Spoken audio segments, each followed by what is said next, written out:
ever watched an anime and then thought to yourself, I think I heard it all before? A familiar whoosh for a jump,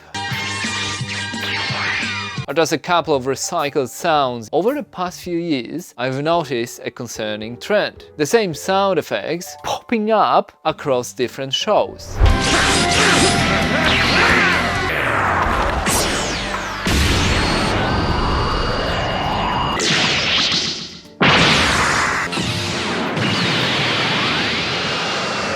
Anime studios shamelessly borrow from other sound libraries. Dragon Ball is a prime culprit, with its sounds finding their way into countless shows, including big names like One Piece. So, what is the reason for it?